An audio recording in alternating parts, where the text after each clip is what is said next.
Donc là, le premier lot de février, il commence à être bien grand quand même. Hein. Ceux-là, là. Il y a une vingtaine de poussins en couvaison naturelle, là. Ça, c'est ceux qui étaient dans le seigle, ceux que je vous avais montré, en fait, que quand ça couvait partout. Donc, il y a une vingtaine de poussins qui sont nés. Donc, on les laisse par leur vie, on va voir comment ça se passe. En tout cas, c'est du boulot en moins, hein, comparé à quand vous les mettez, bien sûr, en éleveuse, en petit coin, et que il faut veiller à ce qu'ils soient chauffés, nourris et tout. Là, elle s'occupe de tout, en fait. Elle les chauffe bien comme il faut, voilà. Donc là, c'est le troisième lot, du coup. Premier lot, il y avait 30 poussins en février. Ensuite, il y a eu 30 poussins en avril. Et là, ils sont nés là, mai-juin. Il y en a 20, du coup. Et je crois qu'il y en a encore une qui couve. Il y en a encore une qui recouve ici. C'est incroyable. Celle-là, c'est la deuxième fois qu'elle couve dans l'année. Donc, on verra bien. Regardez ce petit coq. Alors, mon Pinot, il est trop rigolo parce qu'en plus, c'est un coq de garde. Il se laisse caresser et tout. Et par contre, il supporte pas les inconnus. Et l'autre jour, pendant qu'on était au travail, il y a une copine de ma grand-mère qui est venue. Puis elle lui fait, bon, bah, je vais voir les animaux et tout de ta petite fille et tout. Et lui, il était tout en bas du pré, mais tout en bas du pré des moutons. Hein. Genre à 50 mètres de là. Elle s'avance et il l'a vu de loin. Il a couru, il s'est envolé au-dessus de la clôture, alors qu'il le fait jamais d'habitude, hein, il sort jamais au-delà de l'enclos. Et en fait, il s'est mis à l'attaquer, il l'a poursuivi, du coup, il a vite fait rentrer dans ses pénates. Du coup, je me suis dit, c'est rigolo, parce que s'il y a un cambrioleur ou quoi, il va se faire attaquer, pas par le chien, mais par le coq.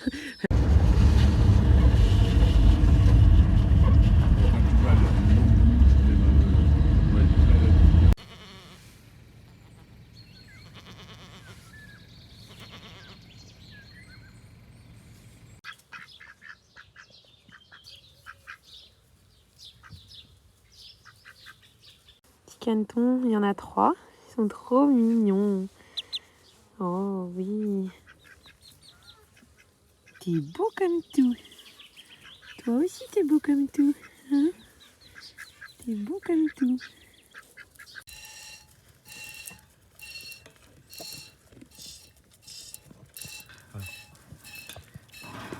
Voilà, donc celle-là, c'est une petite chèvre de 1 an. Elle se laisse bien traire. Les 2 premiers jours, c'était compliqué. Là, aujourd'hui, ça va. On l'a même pas attachée. J'ai juste mis une petite planche pour qu'elle soit quand même un peu poussée là et qu'elle me donne pas un coup de tête. Elle est à peu près à 1,5 litre, 2 litres.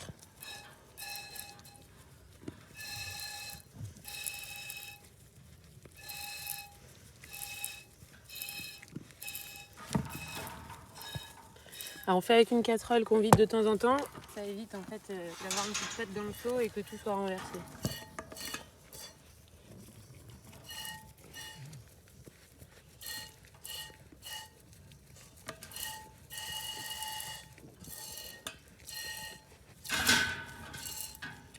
Oh merde.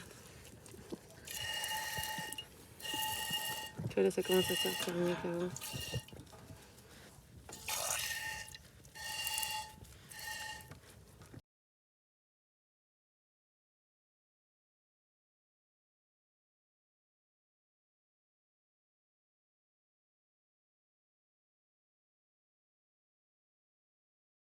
Pour filtrer, c'est pareil. Pour l'instant, c'est un peu du système D.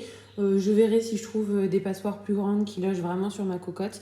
En fait, là, tout simplement, je passe ça dans le truc de la louche. Et du coup, ça permet de le tenir. Vous voyez, là, ça tient vraiment bien avec ma louche. Là, je mets mon petit tissu dont je me sers pour faire mes fromages. Qui sert à égoutter. Et ça prend vraiment tous les petits poils, toutes les petites poussières, pas que ça aille dans le lait propre. Et donc là, je vais filtrer mon lait. L'étape là est absolument nécessaire puisque vous voyez, là, il y a vraiment beaucoup de déchets. Alors, surtout beaucoup de poils. D'ici, je pense, quelques traites, il y en aura de moins en moins parce que j'aurais épilé pas mal de poils, je pense. Et puis en plus, j'aurais plus le coup de main, donc je pense que je déraperai moins en fait de la tétine. Donc maintenant, je couvre pour pas qu'il y ait de mouches qui aillent dedans. Je mets pas le couvercle pour que ça refroidisse plus vite parce que là, je vais aller au travail après, donc j'ai pas trop le temps. Il faut que ça soit à peu près redescendu à température ambiante. Et ensuite, je vais rajouter un petit peu de yaourt dedans. Ensuite, vous prenez la moitié à peu près, enfin une grosse cuillère. Bon là, j'ai presque 3 litres, je crois. Donc là, vous allez pouvoir mettre 2 cuillères à soupe, même une cuillère à soupe, ça suffit. pour ensemencer. Ensuite, vous fouettez bien avec le fouet pour qu'il n'y ait vraiment pas de grumeaux.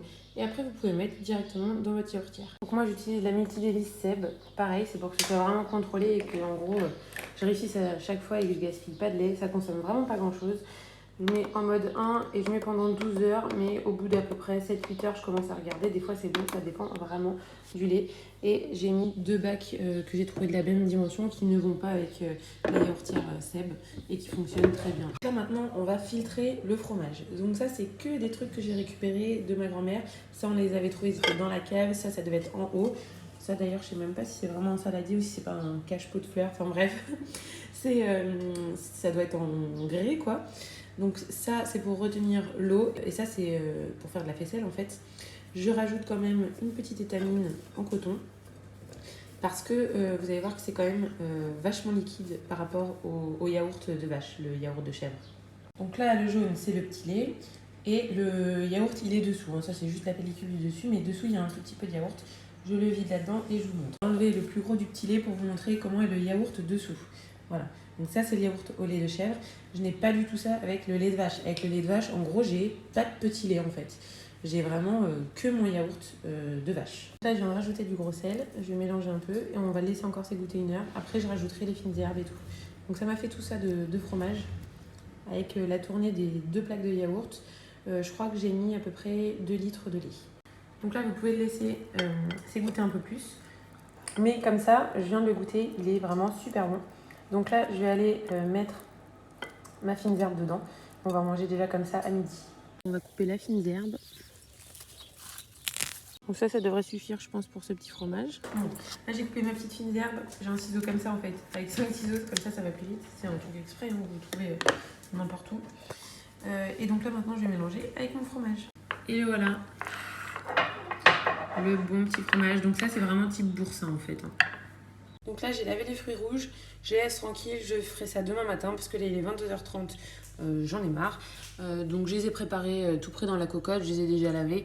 Et puis demain matin, j'allumerai le feu pour les faire réduire un tout petit peu. Là, je pense qu'il y a de quoi juste faire une bouteille de sirop. Hein, il n'y a pas grand-chose. Mais là, on va pas les manger aujourd'hui. Surtout que les groseilles, moi, je les préfère cuites. Ça sert à rien de faire 36 confitures. Nous, les confitures, on en mange au final pas énormément. Donc cette année, je crois que j'ai dû faire juste confiture de quoi? Cette année, je crois que j'ai juste fait confiture de rhubarbe. Sinon, le reste, je le fais en sirop. Sirop, on le boit vraiment bien.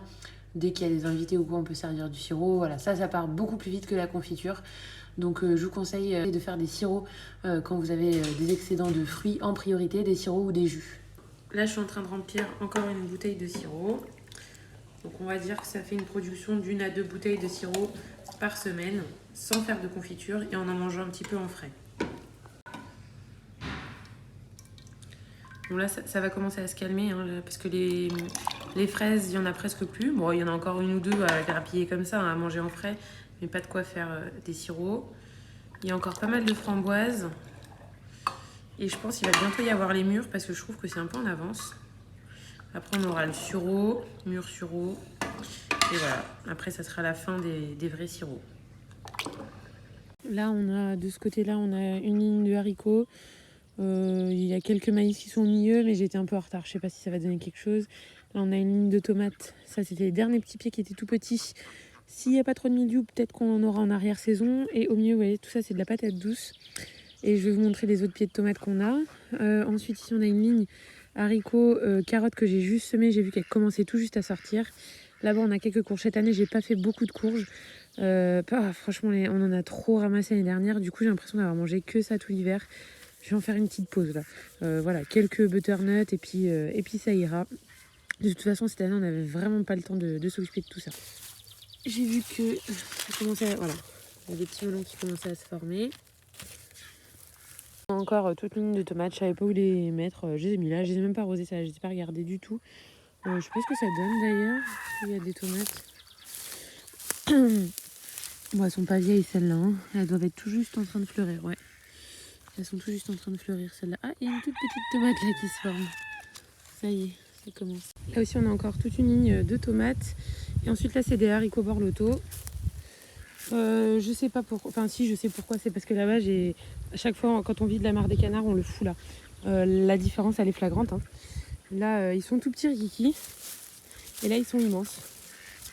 Je vais couper une feuille de celui-là et le mettre à côté des autres. Je les ai tous semés en même temps. Hein. Vraiment le même jour. Voilà. Voilà la différence de feuilles. On va prendre une feuille un peu plus âgée, parce que vous allez me dire... Et ça, c'était vraiment une feuille du bout en plus. Hein. Regardez, même sur les feuilles plus âgées. Regardez la différence. Regardez la différence.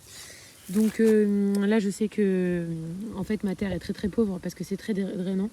Donc, il faut que je mette le paquet les années suivantes sur la fertilisation. C'est-à-dire mettre caca des moutons, caca des vaches, caca des chèvres, caca des poules, caca des canards. Tout ce caca-là, il va vraiment servir au potager. Il faut que je fasse de façon plus systématique et régulière parce que là, on voit bien là-bas, il n'y a pas photo. En fait, cette ligne-là, c'est une ligne d'asperges. C'est des asperges d'Argenteuil. Et vous savez, il ne faut pas récolter la première année. Donc cette année, je n'ai pas récolté parce que je les ai plantés ce printemps-là. L'année prochaine, je prendrai peut-être une botte histoire de goûter. C'est vraiment 2-3 ans après la première plantation que vous pouvez vraiment en consommer. Donc les asperges, c'est ça, vous voyez. Ça fait ça après. Une fois que le petit bourgeon s'épanouit, ça fait ça. J'ai vu qu'ils avaient fait des petites graines. Et puis pour pas gâcher la place, par-dessus, j'ai mis aussi du maïs et des haricots borloto. Hop. Là, le maïs, il est en train de pousser. Là, pareil, il est en retard parce que je l'ai semé très en retard. Là, je me suis fait avoir parce que du coup, ça a tellement été fertilisé que c'est beaucoup plus gros. Vous voyez, là, j'ai vachement de place pour passer. Et là, c'est complètement bouché. Hein. Parce que c'est beaucoup plus extravagant au niveau du feuillage. Aussi parce que les canards, c'est beaucoup d'azote. Hein. Et donc là, du coup, je suis coincée, je ne peux plus passer de ce côté-là. Bon, c'est pas trop grave parce que c'est que des récoltes qui vont se faire tardivement. Les borlotos, il faut attendre que ce soit sec. Les pommes de terre, c'est pareil, ça sera, c'est de la binge, ça sera des pommes de terre de conservation. Donc ça, j'attendrai que le feuillage soit sec pour ramasser. Et ensuite, là-bas, c'est que de la tomate pour sauce tomate. Donc c'est pareil, il faut attendre que ça soit bien mûr. Et j'ai quand même un passage sur le côté là. Donc voilà. Vous voyez, quand je vous dis que je suis en retard, le deuxième lot de pommes de terre, il vient juste de... Là, il est juste en train de sortir. Hein. Il y en a aussi un petit lot là-bas. Bon, les pommes de terre, cette année, j'ai vraiment mis à droite, à gauche. Et puis, on verra ce que ça donne. Hein. Alors, c'est dommage, hein, parce que nous, on en consomme, on va dire, entre minimum 100 kg, bon, plutôt 150 kg par an. L'année dernière, on avait fait 103 kg et ça va, on n'en a pas manqué, mais on s'est un peu économisé, quoi. Donc, j'aurais bien aimé faire plus cette année, mais c'est mort, hein, parce que là, j'en ai planté beaucoup moins que l'année dernière. Donc on verra bien ce que ça donne. Peut-être que vu que c'est plus fertilisé, elles sont plus grosses, j'en sais rien. La serre, là on commence à avoir des poivrons, mais en fait j'ai pas assez tassé, j'aurais pu plus tasser que ça. Je sais pas, je m'en suis pas trop occupée là. Mais j'ai vu qu'il y en avait quand même, ouais, pas mal. Là il y en a un gros là. Il y en a un gros ici aussi.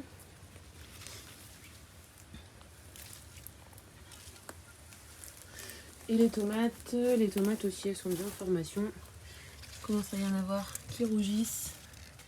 Et je vais attendre que ce soit bien rouge parce que les premières sont jamais très sucrées, je trouve, elles sont pas ouf. Donc il faut vraiment qu'elles soient bien à maturité. Faut vraiment pas être trop impatient avec mon céréal. Franchement, quand on voit la première tomate, on a envie de la goûter. Mais franchement, moi, elles sont jamais très bonnes. Ça doit être de la Roma, je pense. Je les ai pris exprès pour faire les sauces. J'ai mis quelques pieds dans la serre quand même au cas où il y avait le mildiou, mais je compte vraiment sur l'extérieur. On a à peu près 100 pieds et je crois qu'on en a 10-12 maximum dans la serre. Et sachant que là, je les ai moins dopés, j'ai pas mis l'eau de la mare des canards dans la serre. Donc je trouve que c'est quand même moins fructifère que l'année dernière. Après, on est en début de saison, j'ai l'impression que je suis un petit peu en avance par rapport à l'année dernière. Donc je sais pas, on verra. Mais dehors, je trouve qu'elles sont plus belles, elles ont beaucoup plus de tomates. Bon, là, il y en a quand même, mais c'est moins bien. Et ici, on a juste, j'en ai mis 4 des pieds de concombre. Là, il y en a un qui est en train de se former. J'en ai pas mis beaucoup parce que Abdel est pas trop fan. Et moi, ça va, mais bon, voilà, sans plus, quoi. Et ça, c'est des petits pieds de Brandywine. Enfin, ils étaient tout petits, ils étaient très tardifs. Je les ai quand même plantés, quoi. Mais ça faisait partie du lot là de pieds de tomates qui avaient un petit peu souffert. Alors, je sais pas s'il y a eu un coup de gel ou un coup de je ne sais quoi. Ou à cause du terreau, j'en sais rien. Mais ils ont un peu souffert et du coup, ils sont un peu en retard. Ils ont commencé à faire des fleurs, donc ça va pas tarder. Là, vous voyez, ils sont couverts de fleurs. Et ça, normalement, c'est la Brandywine, c'est une grosse tomate qui est vraiment bonne. Hein, type l'intérieur un peu comme une cœur de bœuf. Donc ça, j'ai hâte aussi de goûter. Donc là, on a toute la grande ligne. C'est que de la courgette et de la tomate. Et de la patate douce. Mais la patate douce, je crois que là, ça voit pas trop le jour avec les gros pieds de courgettes qu'il y a. Et les tomates, franchement, elles sont bien là. Hein. Regardez tout ce qu'il y a.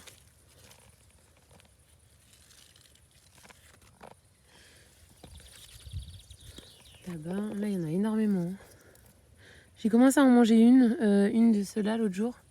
J'avais pas taillé, sauf un petit peu les feuilles à la base du pied pour pouvoir arroser et que ça se chope pas trop le mildiou. Mais il y a quand même des feuilles qui ont repoussé. Mais là, franchement, ça a bien marché. Ouais, pendant la tempête, elles se sont un peu fait secouer. C'est pour ça qu'il y en a quelques-unes qui sont un petit peu cabossées. Mais sinon, tout le reste, c'est vraiment pas mal. Je suis contente. Là, d'ailleurs, il va repleuvoir. Là. Il y a des orages encore d'annoncer. Et là, c'est pas la même variété. Celle-là, c'en est des grosses comme ça. Je sais plus ce que j'ai mis. Là, ce coup-ci, les pommes, ça commence à produire les tout nouveaux petits arbres qu'on a plantés. Là, il y en a des belles.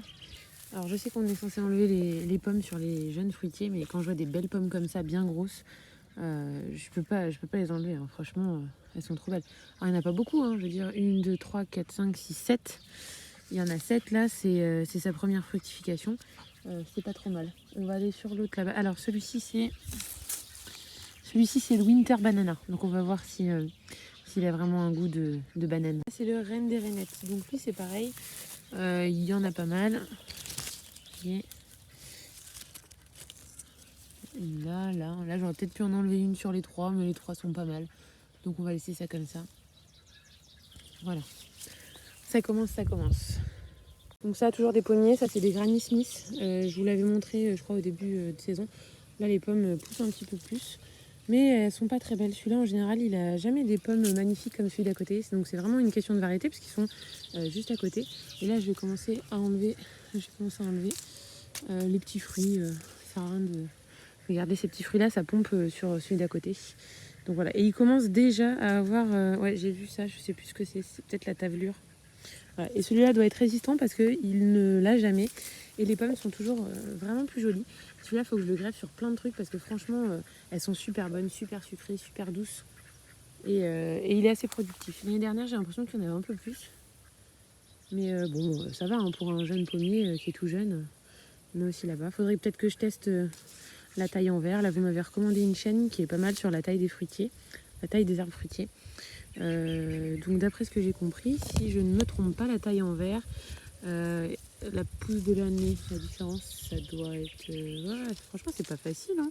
Quand il dit que c'est facile de voir la différence, là, peut-être. Donc, à 2 cm, ça veut dire qu'il faudrait que je coupe là. Faut que je regarde sa vidéo. Là, on a encore un pommier. Alors, variété encore inconnue. Ça vient de chez Aldi. J'avais acheté 1 euro. 1,50 € à l'époque. J'étais étudiante. J'avais planté chez ma grand-mère. Et le voilà, qui est bien grand, bien beau. Et là, franchement, pour le coup, il y en a pas mal.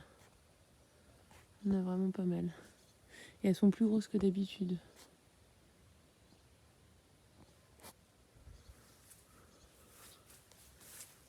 Mais encore malade.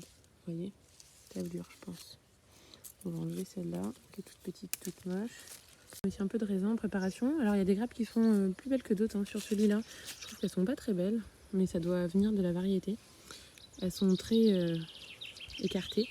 On va aller en voir un autre, je vais vous montrer, où elles sont beaucoup plus belles. Mais je l'avais taillée selon la vidéo de Damien Decart sur la taille de la vigne. Et je pense que ça y a fait, parce que vous allez voir que... Alors je sais pas si c'est à cause de la variété, mais vous allez voir que les grappes sont vraiment plus jolies et il y en a plus. Voilà, donc c'est celui-là. C'est celui-là que j'ai taillé avec la vidéo de Damien. Franchement, les grappes elles sont plus serrées. Il y en a beaucoup plus. Je refais une petite jeunesse à celle-là hein, parce que elle produisait très peu. Là maintenant qu'elle est bien guidée, bien taillée, il n'y a pas photo.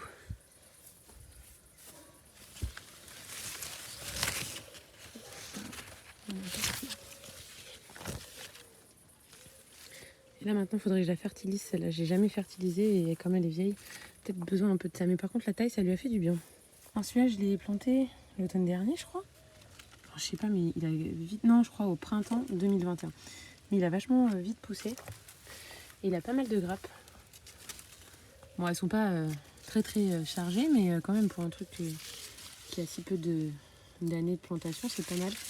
Là, il faut que je le palisse contre la grange, mais j'attends de refaire la porte et après je vais mettre des trucs en bois pour tendre des fils bien propres, quoi. Tous les ans, je loupe l'ail. Alors, des fois, elle pousse pas du tout, elle monte en graines. Et là, je pense que je m'y suis pris trop tard. J'ai trop attendu et du coup, elle est en train de pourrir, j'ai l'impression. Donc là, ce qu'on va faire, c'est que je vais tout ramasser et je vais carrément éplucher et tout préparer et congeler. Elle est pas trop mal, mais on voit qu'avec l'orage et l'humidité qu'il y a eu, la première couche est pas terrible, quoi. Donc là, j'ai commencé à ramasser ça. Il va falloir tout éplucher. Bon, il y a des calibres qui sont pas trop mal, d'autres qui sont plus petits. En fait, j'ai remarqué tout ce qui était un peu trop à l'ombre est tout petit, et puis ceux qui étaient un peu plus à un endroit sec sont pas mal. De toute façon, ma grand-mère m'a dit qu'ici, ils n'ont jamais réussi à faire de l'ail, eux, donc ils en faisaient pas. Ils faisaient que des échalotes, je crois, et des oignons. Alors, ce que je comprends pas trop, parce que c'est un peu le même type de légumes. Et moi, c'est vrai que c'est pas l'idéal, mais là, j'ai essayé dans une nouvelle zone en plein soleil, un truc un peu plus sec, quoi, sans broyat, sans paillage. Peut-être que ça ira mieux. Il faut vraiment quelque chose de très sec, je pense. Donc voilà la quantité d'ail. Maintenant, je vais essayer de gratter chez ma grand-mère pour voir si elle veut bien me les éplucher. Mamie, tiens, tu veux de l'ail? Eh ben oui, je viens de me mettre, je vais pas aller dehors. Je vais me mettre à la chaudière. Oh oui, c'est bien, ben dis donc, mais elle est belle. Donc voilà ce que ça a donné. C'est ma grand-mère qui a tout fait cet après-midi.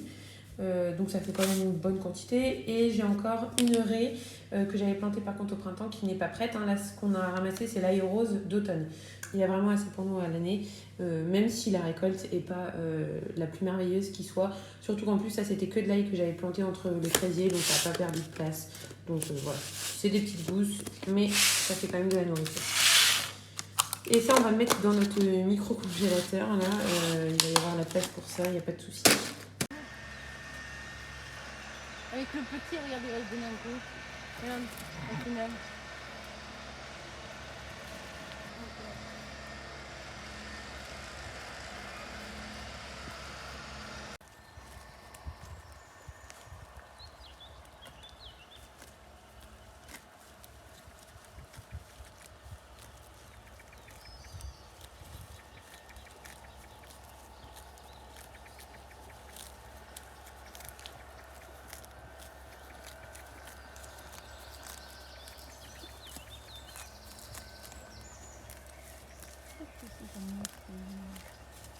Mouche plate.